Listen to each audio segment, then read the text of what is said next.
Платформа RUS.LSM ЛВ, программа ТЧК. Меня зовут Алена Борисова. Приветствую всех зрителей, которые сейчас подключаются к этой трансляции в соцсетях, как на Ютубе, так и на Фейсбуке. Но я без лишних предисловий и вступлений сразу представлю нашего сегодняшнего гостя, посол США в Латвии Джон Карвайл. Здравствуйте. Hello, and thank you for having me here today. Ну, нашим зрителям поясню, что, возможно, этот эфир будет с некоторыми такими задержками, потому что, как вы можете догадаться, сейчас работает переводчик, и господину послу переводят все мои вопросы на английский язык. Ну, небольшое вступление и пояснение для наших зрителей. К своим обязанностям посла в Латвии вы приступили 3 года назад, в ноябре 2019-го, и срок ваших полномочий заканчивается на этом посту совсем скоро, в конце января. Расскажите сначала, какой вы представляли себе Латвию до того, как вы здесь оказались, что вы о ней знали. Может быть, какие-то стереотипные представления были, и оправдались или не оправдались ваши ожидания? Yeah. Well, before I came, I knew Latvia was a very robust democracy, a place where things functioned well. It was also a country that's a very good friend of the United States, a strategic partner. But I had no idea that things would quickly change after we got here. Nobody foresaw the COVID pandemic that's lasted for 18 months, 2 years. Well, we're still in it. And then, of course, Russia's reinvasion of Ukraine that changed the world last year, almost a year ago now. Что вы поняли про нашу страну? Удивила ли вас чем-нибудь Латвия? Nothing surprised me so much because I already knew about the depth of the relationship between the United States and Latvia. And I got a good taste of that before I even came to the country when I was going through my hearing process, doing my consultations in Washington. So nothing surprised me so much, but things that made me feel very good over time while I was here. And one is in response to the very unfortunate, unprovoked, brutal invasion of Ukraine by Russia. I was very impressed by the way all of Latvia's society came together as a united front against the invasion in support of the Ukrainians facing this war machine that Mr. Putin had unleashed on their country. So I was very much heartened by that. Сколько городов, сколько краев вы за все это время посетили в Латвии? И какой вам кажется наша страна? Такой монолитной, одинаковой или все-таки очень разношерстной? Well, I've been all over the country. I think I've hit virtually every major city despite the pandemic, traveling all around. Rezekne, Daugavpils, obviously Sigulda, because my wife and I love to hike around Sigulda. We walk the beaches at Jurmala, all around the different regions of Latvia. In terms of what it's like, it's a very flat country, so it doesn't have the geographic diversity. But at the same time, it's beautiful, and the people are very warm and friendly, and it's been a great 3 years. За 3 года, что вы находитесь здесь, чуть более 3 лет, как вам кажется, американо-латвийские отношения как-нибудь видоизменились? Может быть, вектор сменили, стали крепче? Yeah. Well, I think, as I touched on before, the relationship has always been strong, but it has gotten even stronger, deeper, and that was one of my responsibilities when I came. It'll be my successor's responsibility, too, is to continue to improve the relationship. And we've done some things over the last 3 years in a number of different areas or subjects. One we mentioned on facing the Russian invasion on Ukraine together. The transatlantic alliance, the NATO alliance is stronger than ever. A lot of people had doubts at the beginning of the war that this would happen, but I think the NATO alliance is even stronger.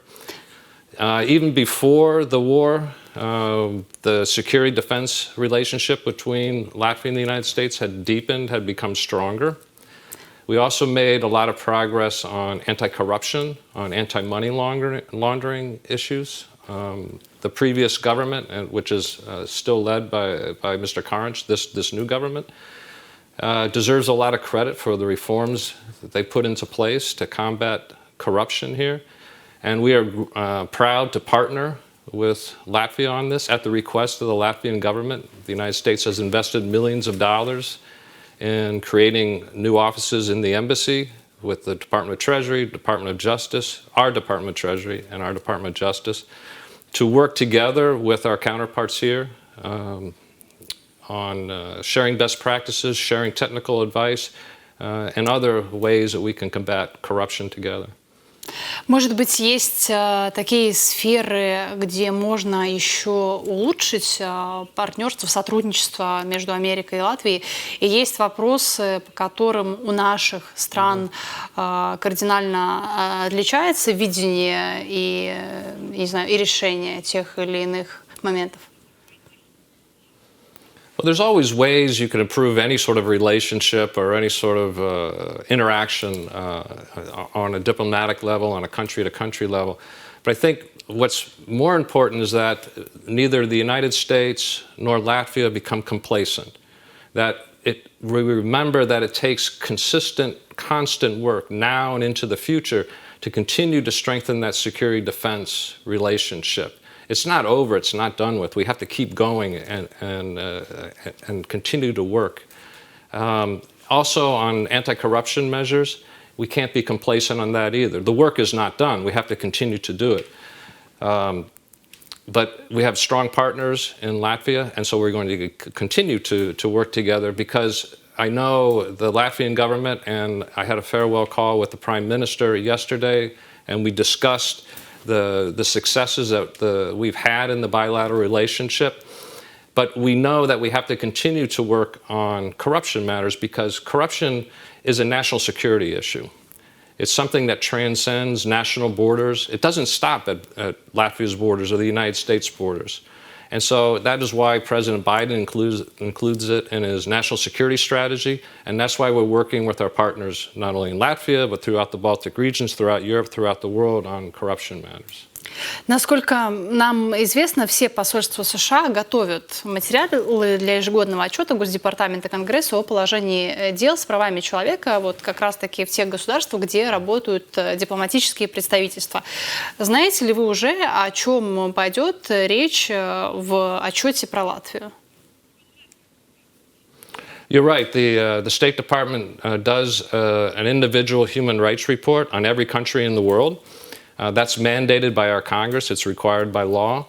And we have found over the years, and it's been going on for decades now, that this has been a useful tool in advancing human rights around the world, especially in authoritarian countries where you have widespread examples of torture or extrajudicial killings or imprisonment of political prisoners, especially in these most egregious cases. But I don't know what this year's report will say. I haven't seen the draft. But if anybody has interest in what previous reports have said about Latvia or any other country, they're easily available on the State Department website. А где вы берете свои представления о положении дел с правами человека в Латвии? Где те критерии и показатели, на которые вы ориентируетесь? Well, I would say it's the same criteria we use in every country. There's no specific model per se for each country, but we follow open source media reports. We're in regular contact with our Latvian counterparts. We're in regular contact with Latvian non-government organizations. And if there happen, and I can't speak about the Latvia context, but I know in other countries where I've served, if there are concerns that residents of a particular country may have, they can certainly bring them to the attention of the U.S. government. Мы, как вы знаете, являемся общественными СМИ, мультимедийная платформа нацменьшинств, которая главным образом вещает и работает на русском языке. И один из пунктов декларации нового правительства Латвии гласит, что Кабинет министров, я процитирую, не будет поддерживать финансово дополнительное содержание русскоязычных масс-медиа. Что вы об этом думаете? Well, that's more an issue of domestic concern. It's really not appropriate for me to comment on individual domestic concerns or issues as a foreign ambassador here. But you may be referring to a broader issue about language and cultural identity that has been talked about a lot over the last year, especially since February 24th. And cultural identity, language can be a controversial topic. It is in my country, and it's something that elected leaders in a robust democratic society, as I mentioned before, that Latvia is, that my country is, leaders take in different viewpoints, different opinions, they weigh them, and then they make decisions that they think are in the best interests of the residents of their country, and they move forward. Считаете ли вы, что, продолжая вот мой вопрос, лишать русскоязычных жителей Латвии получать и потреблять информацию на их родном языке может быть опасным? Да или нет, и почему? Well, I think the important thing is, and I think Latvia is doing a very good job, and I'll touch upon that right now, is to have an information space where independent journalists, independent media are able to present fact-based reporting, what I would consider straightforward reporting, to push back against propaganda, against lies. And that can be in Russian, that can be in Latvian, that can be in English, it can be in any sort of language. It's important to push back against the disinformation that's coming out of Moscow in the information space here. And I think it's, I would say, evidence, prima facie evidence, of my government's support for this type of reporting in all sorts of languages that I'm here today at RUS.LSM. В Риге накануне открылся офис «Радио Свобода». Он станет одним из крупнейших центров холдинга, где будут работать журналисты и вот настоящего времени, и русской службы «Радио Свободы». И эти СМИ как раз финансируются правительством США. Почему, во-первых, решили выбрать именно Ригу в качестве локации? Well, we have to be a little more specific because it is important that Radio Free Europe and Radio Liberty are not parts of the U.S. government. They are an independent private corporation.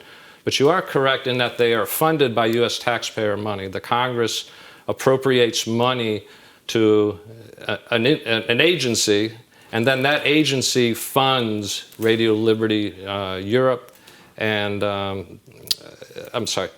Radio Free Europe and Liberty Radio.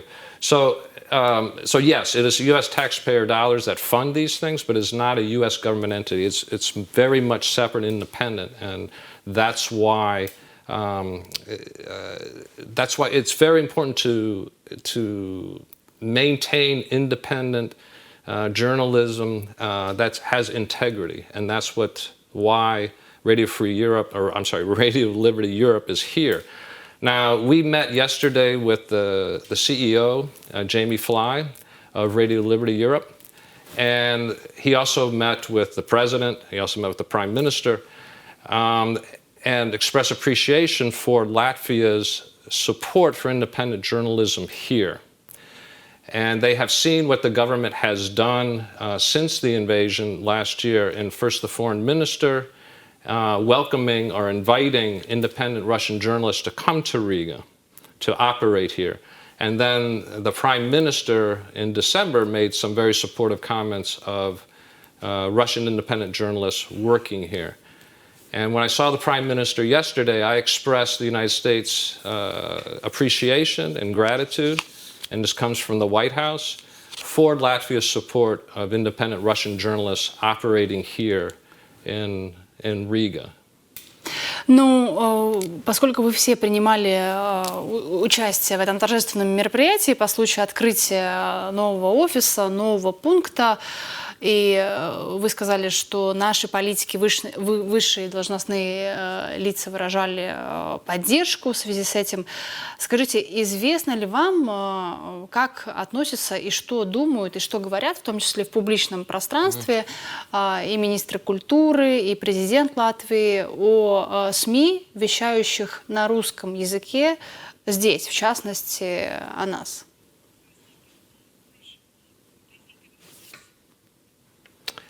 I can't really speak for the president or for the culture minister. All I know is that this government and also the president's support for independent Russian journalism here is strong.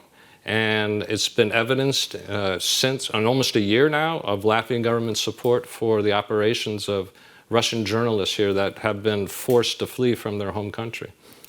Но вчера, насколько я понимаю, наши политики, скажем так, разделяли то, что здесь, в Латвии, должны находиться и такие независимые СМИ, вещающие на русском языке. Да? То есть вы не слышали обратного?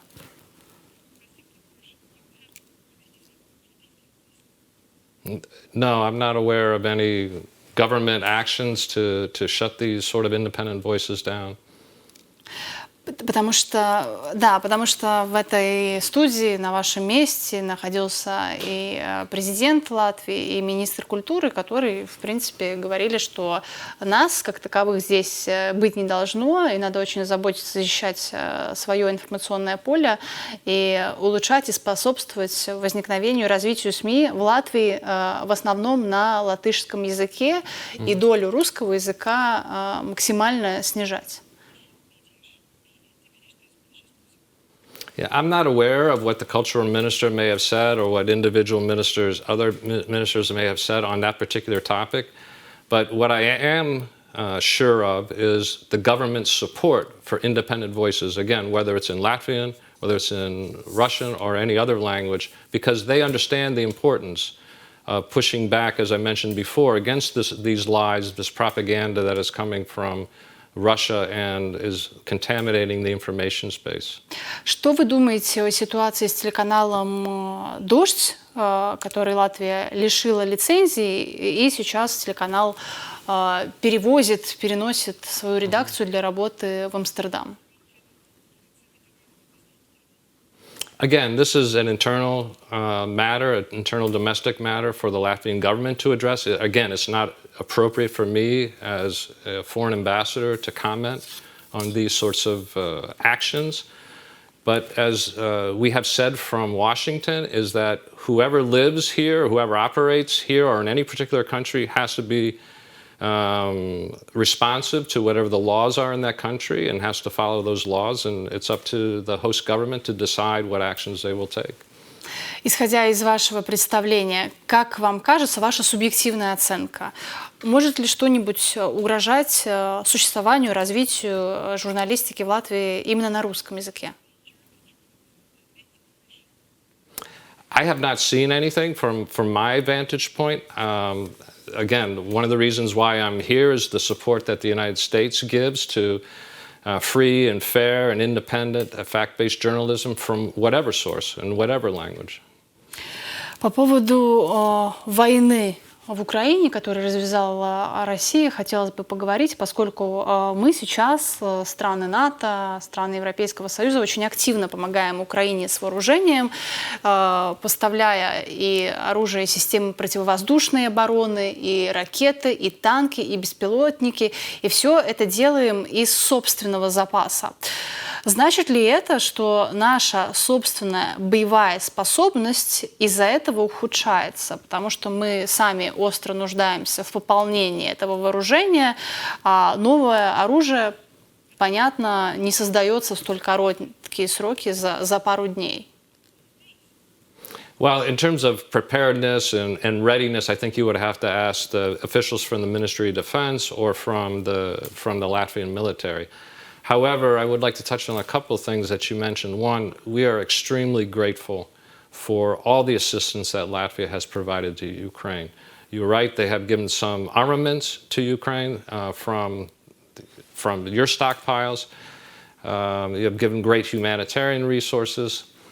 You have opened your arms to over 40,000 Ukrainian refugees here, and that gratitude, that generosity has to be acknowledged, and Washington understands all the things that Latvia has done.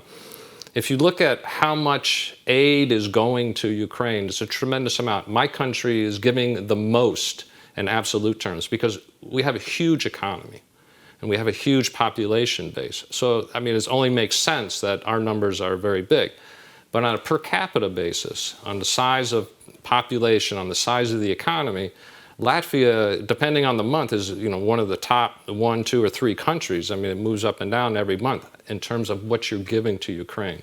Last year, Latvia provided a quarter to a third of its military budget to Ukraine. And that's an amazing figure. And I know the Speaker Saima was in Kyiv yesterday, and he was leading a number of buses for generous contributions to the residents there in the city. So these are very important things to acknowledge, but also what is important, and to touch on another part of your question, is the NATO alliance members have responded to Latvia's request, to the other Baltic countries' request to increase their presence here since the war. Within 4 hours after the invasion, President Biden ordered U.S. paratroopers to move here from Italy. So we were here within hours. The United States is committed to heel-toe rotations, what we call an enduring presence of military engagements here, of soldiers here. I've been privileged to spend a lot of time with our men and women here that are serving far from home, alongside Latvian military personnel, alongside our NATO partners. And of course, the Advanced Forward Presence post here is led by Canadians. But there are 10 or 11 other NATO countries here that are contributing to this Advanced Forward Presence post here. So the alliance has responded to Latvia's request for more soldiers, for more equipment, and we've responded. Когда вы говорите, что вы хотите усилить присутствие здесь, вы имеете в виду страны, именно страны Балтии, или когда мы говорим об общей обороноспособности, НАТО в принципе будет уделять особое внимание восточноевропейским странам и северным странам, тем государствам, которые имеют общую с Россией границу? Well, yes, of course. I mean, there was a war. I mean, a brutal invasion, one of the most significant military actions since the Second World War that threatens the underpinnings of the established international order. So, of course, NATO is going to respond. And, of course, NATO has responded. And we have responded in a very strong, clear-eyed way. And we made commitments at the NATO summit in Madrid last June about what we as a collective alliance were going to do in the Baltic regions, in Poland and other East European countries. And it's not just the United States, it's the alliance members, it's the alliance as a whole. And I think the response has been tremendous and extremely impressive. And not only on the military side, but also on sanctions. There have been several, I think it's 8, I may be off by the number, sanctions packages that have caused tremendous economic hardship to Russia. And these are causing problems there, and they will continue to do so. But again, to come back to a point I made earlier, it's important not to be complacent, not to become complacent. It's important to stay united, to stay with stay with Ukraine as long as it will take. And I know Latvia will do that. I know my country will do that. My president has said it repeatedly, that we are with Ukraine until the end. And we will be with Ukraine until it decides that the war is over. Давайте немножко коснемся и американской повестки дня, а именно шумихи вокруг непростого избрания спикера Палаты представителей в США, которого избрали только с 15-й попытки, и это республиканец Кевин Маккарти, и, как я понимаю, это первый за 100 лет истории случай, когда выборы спикера потребовали такого количества туров.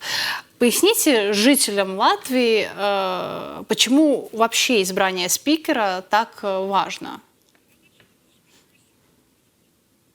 Well, as my boss, Secretary of State Anthony Blinken says, I don't do domestic politics. So I don't really comment on what's going on in the United States. I leave that to other experts.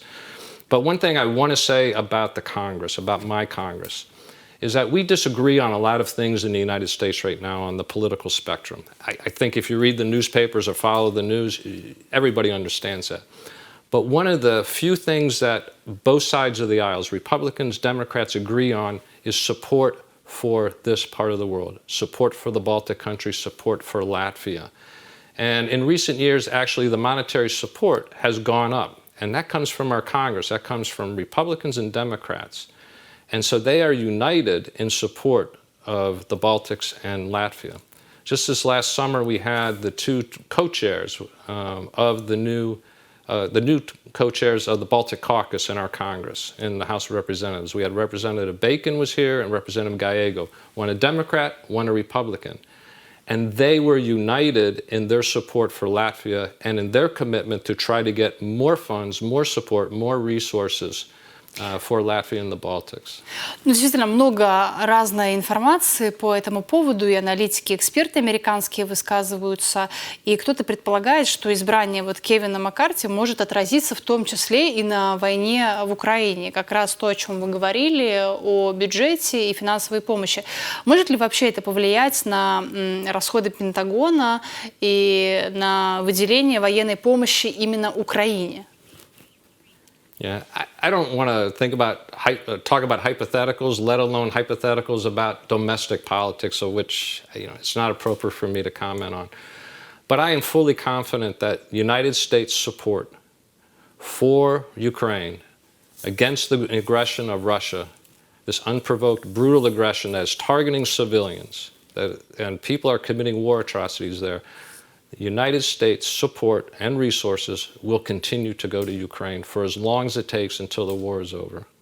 Ну, и напоследок, известно ли, кто займет место посла после вас? Кто будет вашим преемником? Yes, the president nominated Christopher Robinson back in the summer, and our process takes some time to work its way through. And our U.S. Senate confirmed Chris in December, right before Christmas. And Chris will probably be here in February. I don't know the exact time. My last day in country it will be in 2 weeks. And so then typically between U.S. ambassadors, it's about 2 weeks, give or take a few days. So I think Chris will be here on the ground sometime in February. And I know he's very much looking forward to coming here. He's also a great representative of the United States, very well versed in this part of the world. And I hope that, and I know that, everyone will give him the same warm welcome and support that they have given me for over 3 years. О чем бы вы его предупредили? Что ему необходимо знать, на ваш взгляд? Well, he already knows, and we're going to be meeting up a few times in Washington when I go back. But I'm going to say to him, prepare to be very busy. You'll be very busy as the American ambassador, but also be prepared to be very welcome. But you're going to have a lot of work to do because people expect, and rightly so, a lot out of the relationship between our two countries because we are very good friends. And the United States likes to help its friends out, and I know Chris will continue that mission. Перед эфиром я вас спросила, с каким настроением вы покинете Латвию, остаются вот считанные дни, и вы сказали, это грустно. Почему? Вы успели к чему-то привыкнуть, что-то вам особенно полюбилось? Well, my wife and I have been here for over 3 years now, and for both of us, Latvia has a place in our heart because the people are, first and foremost, it's always about the people. The people have been very welcoming on a personal level, and also because you like Americans. There are great ties to the United States. There are family ties, cultural ties that came from the two diasporas, both before the Second World War and afterwards. So those ties are very strong. You have a warm feeling for Americans. We also share the same liberal democratic values, the idea that government works for the people, not the other way around. You respect the rights of individuals, these sorts of things. So these are the things that we already have so much in common. And then, of course, the defense-security relationship is at the heart of the current relationship. Ну и последний вопрос. Расскажите о ваших личных планах. Знаете ли вы, чем будете заниматься дальше? Yeah. Well, we've been in the Foreign Service and the diplomatic corps for coming up 36 years. So now it's time to see the United States, to stay in the United States. And so I'll be going into retirement in a few weeks and looking forward to it. Ну, я вас поздравляю, я желаю вам успешного возвращения домой, как вы сказали, я думаю, вы с нетерпением этого ждете, и благодарю вас за вашу работу, и благодарю зрителей, которые были или смотрели нас. Напоминаю, сегодня в гостях у нас был посол США в Латвии Джон Карвил. Спасибо вам большое. И можете напоследок обратиться к нашим зрителям и тоже им что-нибудь сказать или пожелать. Oh, that's dangerous to give the ambassador a floor to say whatever he wants. But one thing I do want to say is what you do as a journalist, what your colleagues here at RUS.LSM do is very important. It's important to have independent journalists. It's extremely important for you to ask questions of political leaders, whether it's here in Latvia or it's visitors like Secretary of State Blinken or Secretary of Defense Austin or myself. Ask difficult questions because you are what is crucial to a robust democratic society, a robust civil society. And so your voice matters. So I just want to thank you for what you do every day as well. Но я, в свою очередь, вас благодарю за то, что вы нашли время и напоследок пришли к нам в гости и заглянули в эту студию. Ну и зрителям я хочу пожелать хороших, спокойных выходных. Сегодня вечером обязательно смотрите новости, рассказываем о главных событиях в Латвии и мире. Ну и увидимся, как обычно, в понедельник в это же время. Всего вам доброго.